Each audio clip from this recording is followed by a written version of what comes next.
हम ये कहते हैं यार हमारे अंदर तो टैलेंट ज़्यादा था, वो पता नहीं कहाँ से सिलेक्ट हो गया।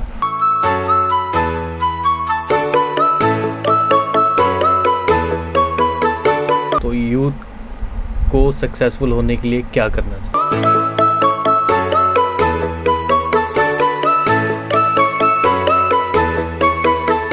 प्रॉब्लम क्या है, उन्होंने ना बटन कहीं ना कहीं लगाए हुए हैं।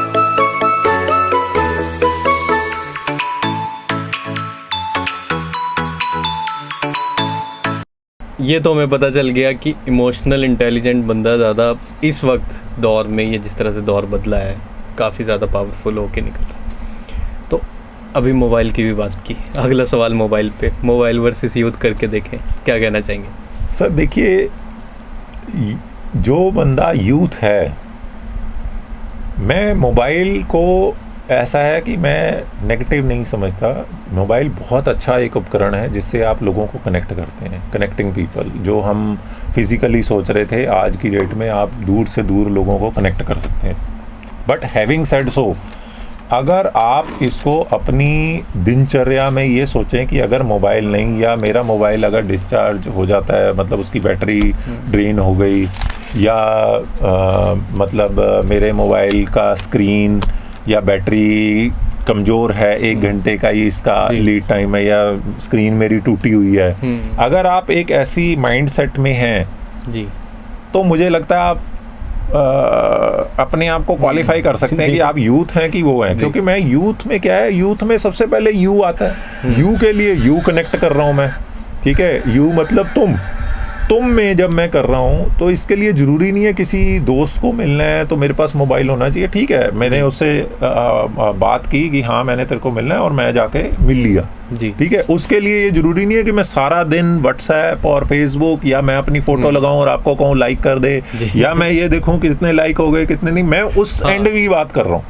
मोबाइल एज अ डिवाइस को यूज़ करना, उससे नोट्स उठाने या वो करना। मैंने सर कोरोना के टाइम पे ऐसे देखा, इतने इंटेलिजेंट, इतने मेरे को लगता था वो देश के लिए काम कर रहे होंगे या क्या है, बट वो ऐसा डाइवर्ट हुए सर। रात को 2 बजे तक, 3 बजे तक अगर आप सो रहे हैं, 5 बजे उठ के आपने रात को फोटो डाली या नहीं डाली, या आप किसी के साथ बात करते हुए सो रहे हैं, 5 बजे अगर आप सुबह अर्ली मॉर्निंग उठ जाते हैं, आप मुझे बताइए आप सोसाइटी के लिए क्या कर सकते हैं? मेरे को ये बताइए। आपको सोसाइटी के लिए करना पड़ेगा, मतलब सोसाइटी को आपके लिए कुछ ना कुछ करना पड़ेगा इन हैंड, जहां एक युवा को करना पड़ेगा। क्योंकि आप मैक्सिमम टाइम अगर इस मोबाइल को देंगे, इसकी स्क्रीन ना केवल आंखें, आपके माइंड सेट। आज की डेट में सबसे बड़ी बीमारी कोरोना नहीं है, मैं ये चैलेंज कर सकता हूँ, आज की डेट में वर्ल्ड की सबसे बड़ी बीमारी कोरोना नहीं है।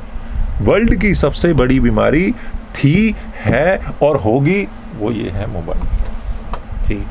तो मोबाइल की बहुत बड़ी समस्या आपने बता दी कि आने वाले समय में कहीं ना कहीं बहुत बड़ा रूप ले सकती है, ये ले रही है सर। देखिए 95%, बल्कि मैं अगर कहूँ 99% जो यूथ है जिसमें टैलेंट है, मेरे को लगता है भारत, हमारा देश जो है उसमें एक टैलेंट का देश है।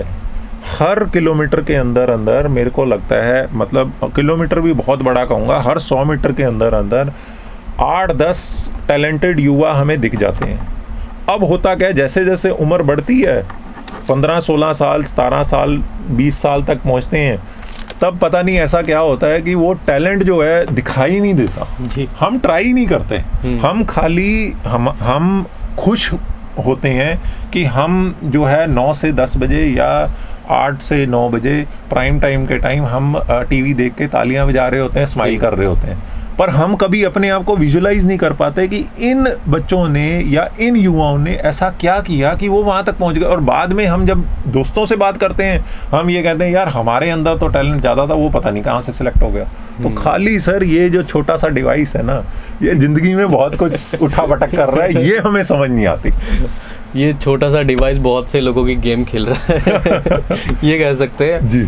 तो अगले सवाल की ओर बढ़ते हैं। अगला सवाल मेरा ये रहेगा कि माता पिता का यूथ की लाइफ में क्या रोल है? सर मुझे लगता है कि बहुत बड़ी चीज़ आपने कही है। देखिए मैं तो बता सकता हूँ कि मेरे ब्रदर की लाइफ में जब उनका मैं देखता रहा, मेरे पेरेंट्स ने बहुत सपोर्ट किया।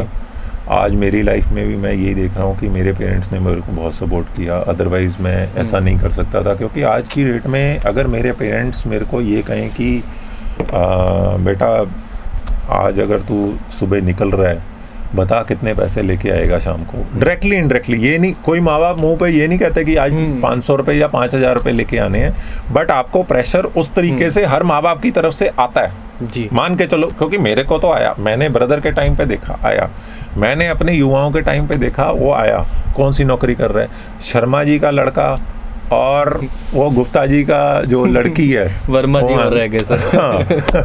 तो मैं शर्मा और वर्मा की एक एग्जांपल ले रहा हूँ, मैं किसी उसकी बात नहीं कर रहा हूँ।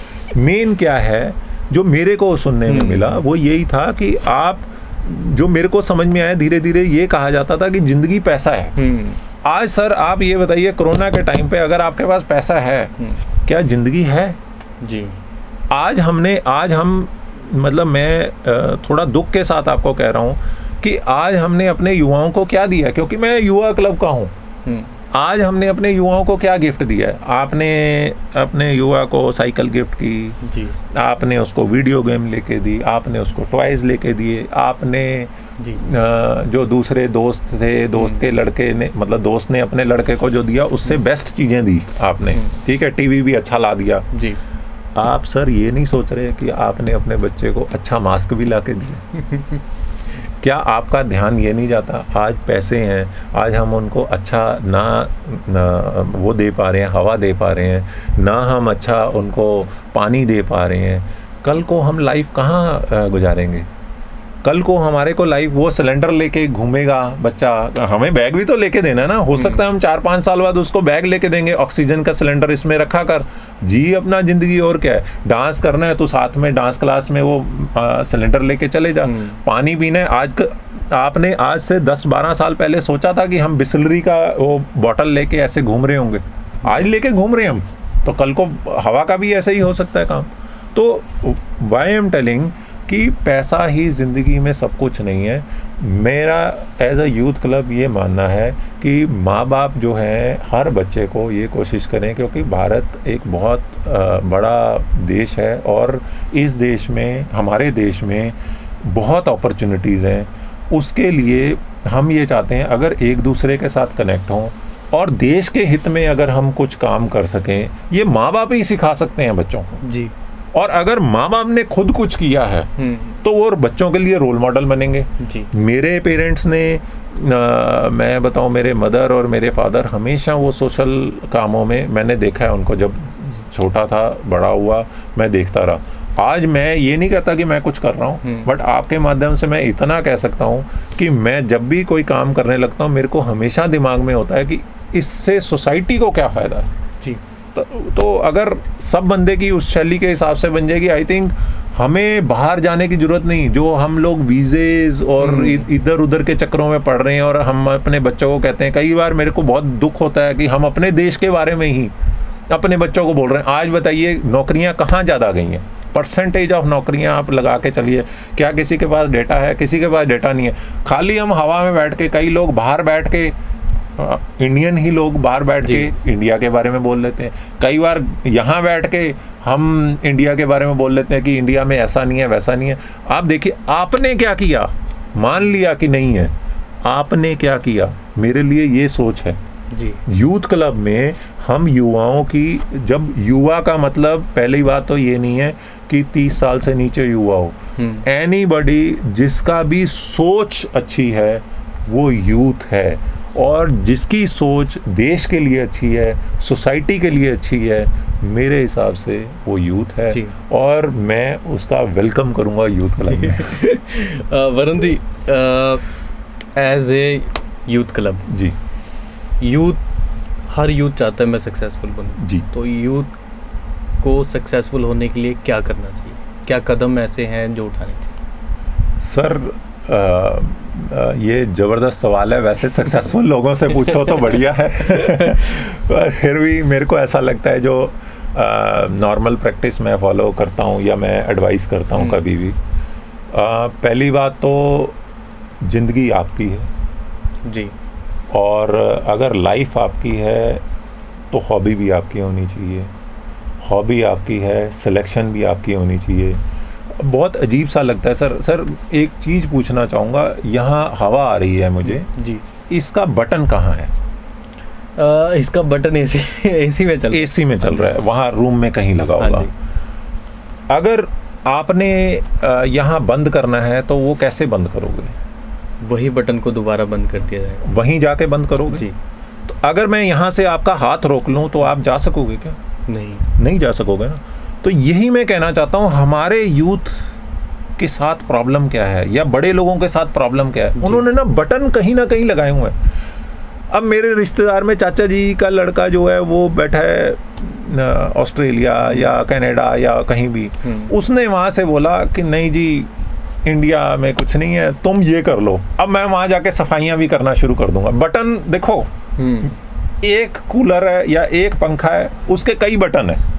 कभी रिश्तेदारी का बटन, कभी दोस्ती यारी का बटन, कभी माँ बाप का बटन, और नहीं होगा सेल्फ बटन, बंदा बोर होते होते अपना ही बटन दबा देता है। मैंने इसीलिए बटन का एग्जांपल दिया कि बंदे को समझ में आए, इसलिए अपना बटन अपने पास। सर आजकल रिमोट का जमाना है, तो जेब में लेके अपना रिमोट चलो, आपकी लाइफ है, आप डिसाइड करो मैं क्या करना चाहता हूँ। आप डांसर बनना चाहते हैं, अगर आप बड़े बड़े डांसर से पूछेंगे जो आज की डेट में आपको टीवी में दिखाई देते हैं, वो आपको बताएंगे कि वो डांसर कैसे बने हैं। उनकी लाइफ में भी प्लस माइनस हुए हैं, ऐसा नहीं है जाते सारी उनको लाखों करोड़ों मिल गए हैं, उनकी लाइफ में भी प्लस माइनस हुए हैं। बट उन्होंने हमेशा ये ध्यान रखा है, रिमोट अपनी जेब में रखा है, उन्होंने किसी को ऑन ऑफ करने का मौका ही नहीं दिया। लोग बोलते रहे, कुछ करते रहे, कोई दिक्कत नहीं जी। दूसरी बात, आप हमेशा दूसरों को हेल्प करने का सोचो, क्योंकि मैं कईयों की ऑटोबायोग्राफी पढ़ रहा था, उन्होंने दूसरों की हेल्प की, दूसरों की हेल्प करते करते पता ही नहीं चला कब अपनी हेल्प हो गई। कौन भगवान का फरिश्ता जो है उनके लिए वो ऐसी चीज़ें मुहैया करा गया जो उनकी लाइफ चेंजिंग हो गई जी। तीसरी चीज़ जो मेरे को लगती है, मतलब help others to help yourself. किसी को ये ना सोचो कि आपने जिसको हेल्प किया वही मेरे को हेल्प करेगा, तो आप किसी और की हेल्प करोगे। जिस दिन आपको सच में हेल्प चाहिए होगी, भगवान का कोई फरिश्ता किसी रूप में आपको आके हेल्प करेगा जी। और तीसरी चीज़ जो मेरे को समझ में आती है सर, कॉन्टीन्यूटी। एक चीज़ अगर आपने पानी है उससे ऊपर आप सजग रहें, प्रयास करते रहें। और चौथी चीज़ जो मेरे को समझ में आती है वो ये है, अपनी दोस्ती यारी सोच समझ के बनाएं। इवन रिश्ते नाते भी सोच समझ के बनाएं। देखिए चाचा मामा ताया मेरे हाथ में नहीं है, पर मेरे हाथ में इतना है कि मैं मोबाइल कितनी देर में बंद कर सकता हूँ। मैं उनकी बात उतनी ही देर सुनता हूँ जितनी देर मेरे को लगता है कि मैं मेरे डायरेक्शन में खराब नहीं करेगी। ठीक है, मैं फ्रेंड्स वही बनाता हूँ। मेरे को किसी ने कहा था अगर आपने सक्सेसफुल बनना हो तो आपको सक्सेसफुल बंदे करने पड़ते हैं, अगर आपको स्पोर्ट्समैन बनना हो तो आपकी फील्ड में आपको स्पोर्ट्समैन बंदे जो हैं आपके होने चाहिए लिंक में। तो आज बस वही है, जैसा आप करना चाहते हो आप करो। बाकी मुझे लगता है सारे लोग सक्सेसफुल होते हैं, कोई पहले होता है कोई बाद में होता है। बाद में सक्सेसफुल होने के लिए आपको समय देना पड़ता है, ऐसा कुछ नहीं है। कई लोग शुरुआती दौर में सक्सेसफुल नहीं थे जी, वो प्रयास करते रहे, उन्होंने कभी अपना प्रयास छोड़ा नहीं। ये मैं अपने मदर से, मैं अपने फादर से सीखा हूँ। ठीक है, आज मैं उनका थैंकफुल हूँ क्योंकि इंटरनेशनल काइट टीम जो यूथ क्लब ने हमने बनाई या हम लोग रिप्रेजेंट करते हैं, मतलब जब भारत को रिप्रेजेंट करते हैं, बहुत अच्छा लगता है। और पांचवा पॉइंट जो सबसे पहले पॉइंट होना चाहिए वो ये है, हर बंदे को हाथ में झंडा उठाना चाहिए। भारत का जो झंडा है, ध्वजा है, वो अपने हाथ में उठाना चाहिए। 15 अगस्त या 26 जनवरी वाले दिन उठा के खुद महसूस करना चाहिए, आपको प्राउड फील होगा। कोशिश करें कि बच्चों को ऐसी आदत डालें कि वो भारत को रिप्रेजेंट करें। जिस समय एक बार भी आप स्टेट लेवल पे, डिस्ट्रिक्ट लेवल पे, इवन कंट्री लेवल पे अगर आप कभी भी आपको वो झंडा बाकी देशों में जब आपको उठाने का या कंट्री को रिप्रेजेंट करने का किसी भी तरीके से मौका लगेगा, या आपके कुछ टैग लगा हो या आपके इंडिया भी लिखा होगा, इम्पॉर्टेंट ये नहीं है इंपॉर्टेंट कोई टैग भी लगा होगा ना, लोग कहेंगे कि यार इंडिया को रिप्रेजेंट कर रहा है।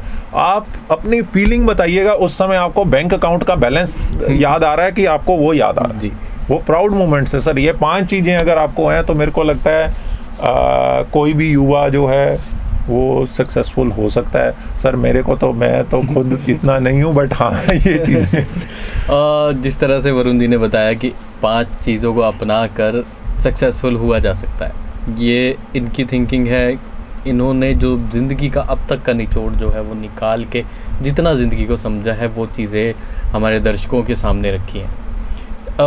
वरुण जी, एक चीज़ और मेरे दिमाग में खटक रही है कि आप बहुत से युवाओं के साथ रहे जी, आप खुद भी यूथ हैं जी, और आप ऐसे यूथ को भी जानते हैं जो 40+ भी है, आप उन्हें भी यूथ कहते हैं जी। तो इस टाइम के दरमियान काफ़ी ज़्यादा देखा गया कि आप यूथ के साथ कनेक्ट रहे हैं, उनके पर्सनली और इमोशनली तरीके से, हर तरीके से आप उनके साथ हैं। तो मैं एक चीज़ जानना चाहूँगा कि आज के टाइम में, कोरोना काल के इस वक्त में, यूथ किस तरह की प्रॉब्लम्स को सबसे ज़्यादा फेस कर रहा है और उन प्रॉब्लम्स का जो सल्यूशन है वो क्या होना चाहिए? देखिए, यूथ क्लब के माध्यम से इतना मैंने जो बताने की कोशिश की, युवा क्लब वो है जिसमें for the youth, of the youth, by the youth हम स्ट्रेटजी पे चलते हैं। मतलब युवा क्लब युवाओं से, युवाओं के लिए, युवाओं द्वारा ही संचालित किया जाता है। जी। अब जो आपने पूछा कि युवाओं को कौन सी आज की डेट में प्रॉब्लम आ रही है, सबसे बड़ी प्रॉब्लम है लोनलीनेस की। लोनलीनेस क्या है? अकेलापन। जी। अकेलापन, बैठे बैठे अब क्या है कि हम बाहर जा नहीं पा रहे, हमारे माँ बाप जो है दफ्तर चले जाते हैं, कोई बिजनेस में चले जाता है, माँ बाप ने अपने कोई फ्रेंड सर्कल है या अपने जो काम करने वाले हैं उनको हम मिल पाते हैं। जी। बट जो युवा है वो घर पे हैं, क्यों? क्योंकि माँ बाप कहते हैं जी कोरोना है। तो सबसे पहला उसको लोनलीनेस की एक प्रॉब्लम है, वो बताए या ना बताए, आपको स्माइल करता हुआ सारे यूथ दिखाई देंगे। प्रॉब्लम ये आप मान के चलिए 100 में से 99 यूथ के साथ ये प्रॉब्लम है। अब इस प्रॉब्लम का, क्योंकि मैं प्रॉब्लम के साथ साथ कोशिश करता हूँ सोल्यूशन देने का। जी। सोल्यूशन देखिए, ये युवाओं के और माँ बाप के दोनों के हाथ में है और बहुत सिंपल सोल्यूशन है। जी। वो पहले भी था, आज भी है, बट कई बार माँ बाप जो हैं इसको इग्नोर करते हैं। वो लाइफ में जो वो देते हैं वही उनको मिलता है। जो मेरे को लगता है मैं भी कुछ दे रहा हूँ, वो लाइफ में ऐसा ही होता है। आप कुछ भी पेड़ लगाओ, आपको वही फल देगा जो इसका पेड़ लगाया आपने। तो आज सोल्यूशन क्या है लोनलीनेस का? आप कोई ना कोई उनको ग्रुप ज्वाइन कराइए, कोई भी ग्रुप। मैं ये नहीं कहता यूथ क्लब ज्वाइन कराइए, आप कोई भी उनका एक इंटरेस्ट ग्रुप होता है, कोई क्लास है, कोई ड्राइंग की क्लास है, कोई कहीं ट्यूशन कोई ग्रुप चल रहा है, कोई योगा की क्लास है, कहीं भी कुछ भी ज्वाइन कराइए, बट उनका टाइम वहाँ लगना चाहिए। उनको ठीक है सोशल डिस्टेंसिंग आप फॉलो करो, ठीक है आप मास्क वो लगाओ, बाकी आप उनको युवाओं से मिलने का मौका दो। दूसरी बात क्या है, जो युवाओं के साथ एक और प्रॉब्लम आ रही है वो है इंटरेक्शन विद देयर पेरेंट्स या पेरेंट्स इंटरेक्शन विद यूथ। आज की डेट में पेरेंट्स जो हैं वो, मतलब मेरे को ऐसा लगता है कि मेरे पेरेंट्स ने कभी मेरे को ये नहीं कहा कि हम आपके फ्रेंड्स हैं। वो हमेशा एज अ पेरेंट वो प्राइमरी है। फ्रेंड कहना और फ्रेंड बनने में ज़मीन आसमान का फ़र्क है जी। क्योंकि आज की डेट में हम लोगों को देखते देखते एक दूसरे को हम कह देते हैं, हम अपने यूथ को बोलना शुरू कर देते हैं कि हम तुम्हारे फ्रेंड्स हैं। और होता क्या है, फ्रेंडशिप में हम पेरेंट्स भी रह जाते हैं। एज अ पेरेंट मेरे को बहुत सी चीज़ें उसको सिखानी है, ठीक है। मैं देखिए डिस्क्लेमर, मैं इस फील्ड में अभी गया नहीं, पर्सनली नहीं किया, बट फिर भी पेरेंट्स के माध्यम से ये सीखा हूँ। Experience matters a lot. तो पेरेंट्स से जो मेरे को सीखने को मिला कि जो पेरेंट्स ने प्रॉपर पेरेंट्स बने, और हाँ अगर वो उन्होंने बोला कि फ्रेंड्स हैं तो वो फ्रेंड्स हैं, फ्रेंड्स बोलने के लिए है नहीं। अगर युवा बोल रहा है कि मेरा इंटरेस्ट ड्राइंग में है, वो कहेंगे ठीक है जी, हम कोई तेरे को क्लब, कोई ग्रुप, कोई क्लास तेरे को ज्वाइन करा देते हैं, और उसके लिए तत्पर है। सुबह से लेकर शाम तक अगर कोई आर्ट में इंटरेस्टेड है तो 3 से 4 घंटे उसको आर्ट सिखाई जाती है, अलग अलग 2-3 क्लासेस में वो उनके पेरेंट्स लेके जाते हैं। इसीलिए वो युवा जो है आपको आगे जाके वो टीवी में या कहीं भी आपको परफॉर्म करते दिखाई देते हैं। यहाँ जब तक पेरेंट्स खुद नहीं अपना रोल मॉडल सिद्ध करेंगे, वहाँ प्रॉब्लम आएगा। जहाँ आप इंटरेक्शन नहीं करेंगे अपने वर्ड के साथ, वो प्रॉब्लम आएगा। लोनलीनेस की मैंने आपको पहली प्रॉब्लम बताई। दूसरी प्रॉब्लम है टाइम मैनेजमेंट। जी, टाइम मैनेजमेंट इनके साथ बहुत अहम हो गया है, क्योंकि आज की डेट में युवा जो 8 बजे तक स्कूल गया होता था या 9 बजे तक कॉलेज गया होता था, आज आदत क्या बनी है, 10 साढ़े 10 बजे तक तो नाश्ता सर्व होता है, क्योंकि ऑनलाइन क्लास है। 10 बजे ऑनलाइन क्लास शुरू होनी है, 3 बजे तक चलनी है या 2 बजे तक चलनी है, वो हो जाना है। तो टाइम मैनेजमेंट जो है सब कुछ फ़र्क पड़ चुका है। आपके ऊपर चॉइस है कि आप अपनी लाइफ को कैसे जीते हैं। अगर आपने ये चीज़ें पहले से फॉलो कराई होती, पेरेंट्स ने फॉलो कराई होती, यूथ ने खुद फॉलो की होती, तो सब कुछ ठीक रहता। अब उन लोगों को दोबारा बैक टू नॉर्मल आते हुए थोड़ा संकोच होगा, क्योंकि अगर कोरोना जाएगा तो देखो प्रॉब्लम तो नेचुरल एनवायरनमेंट में फिर से लाइफ में आने के वो होगा। और लास्ट जो मेरे को लगता है वो है लर्निंग क्वालिटी, जो कि फिर मेरा चाहे चौथा पॉइंट है, जैसे उसमें मैंने कहा था देश पहले होना चाहिए, देश को तो एक बार रिप्रेजेंट भी पहले होना चाहिए। तो चौथा पॉइंट क्या है, लर्निंग। लर्निंग आपकी इम्पोर्टेंट है। यूथ में जो है लर्निंग क्वालिटी खत्म होती जा रही है। हम लोग सुनने में विश्वास नहीं करते, हम लोग बोलने में विश्वास करते हैं। आज मैं 8 साल का युवा देखूं या मैं 20-22 साल का युवा देखूं, सब लोग बोलने में विश्वास करते हैं। आप ये नहीं समझने की कोशिश करते। अगर हम किसी से बात करते हैं, बात हमेशा टू वेज होती है। अगर कोई बंदा आपको कुछ भी बोल रहा है, आप उसको सुनो, समझो और तब एक्शन लो। अब लर्निंग में अगर आपको लगता है, कई युवा बहुत अच्छे लेवल पे परफॉर्म कर जाते हैं, अब वो क्या है, आगे अपनी परफॉर्मेंस छोड़ देते हैं। क्यों? क्योंकि उनको लगने लगता है कि हमने ये चीज़ अचीव कर लिया, अब हमारे आगे कोई नहीं निकलेगा। बट प्रॉब्लम वही है कि वो खरगोश और कछुए वाली स्टोरी भूल जाते हैं और लोग आगे निकल। तो ये सारी चीज़ें, अगर आप प्रॉपर एक लर्नर हैं, प्रॉपर अगर आप कोऑर्डिनेट कर रहे हैं चीज़ों को, प्रॉपर अगर आप अपनी लाइफ ईजी तरीके से जो एक आराम से भी हम जी सकते हैं, तो अगर हम वो चीज़ें स्टेप्स बेसिक्स फॉलो कर रहे हैं, आई थिंक वो बढ़िया। मैं पेरेंटल का नहीं मैं बता सकता, क्योंकि ये मेरी टेरिटरी नहीं है। एज अ युवा क्लब मैं जो आपको वो बता सकता हूँ वो यही है। जी। बहुत बहुत धन्यवाद वरुण जी। जिस तरह से वरुण जी ने आज युवाओं के ऊपर बात करते हुए बहुत सी चीज़ें बताई और ऐसी बातें बताई जो आज के टाइम में युवा फेस कर रहे हैं। माँ बाप के साथ जिस तरह से जो उनकी बातें हैं वो कहीं ना कहीं कनेक्ट नहीं हो पा रही, जो भाव हैं आपस में संबंध हैं वो कहीं फीके पड़ते हुए दिखाई दे रहे हैं। लोनलीनेस की जो बात इनके द्वारा जो की गई है कि कहीं ना कहीं वो अकेले होते जा रहे हैं, सारा दिन मोबाइल में लगे रहते हैं, तो किसी तरह से उसको मिटाइए। जो उन पेरेंट्स हैं, जो अभिभावक हैं, वो कहीं ना कहीं अपने बच्चे के ऊपर ज़्यादा फोकस दें, क्योंकि कोरोना काल के साथ जिस तरह से हम कोरोना से भी बचा रहे हैं अपने परिवार को, उसी तरह से किसी न किसी तरह के मानसिक दबाव से भी उनको बचाने की बहुत ज़्यादा ज़रूरत है।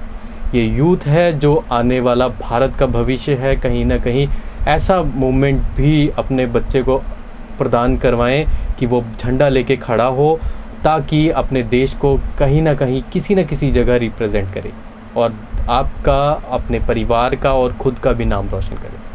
अगली वीडियो में फिर मिलेंगे किसी न किसी बड़ी शख्सियत के साथ। तब तक के लिए धन्यवाद। ताज़ा खबरों से जुड़े रहने के लिए सब्सक्राइब करें राष्ट्रीय खबर टीवी और बेल आइकन दबाना ना भूलें।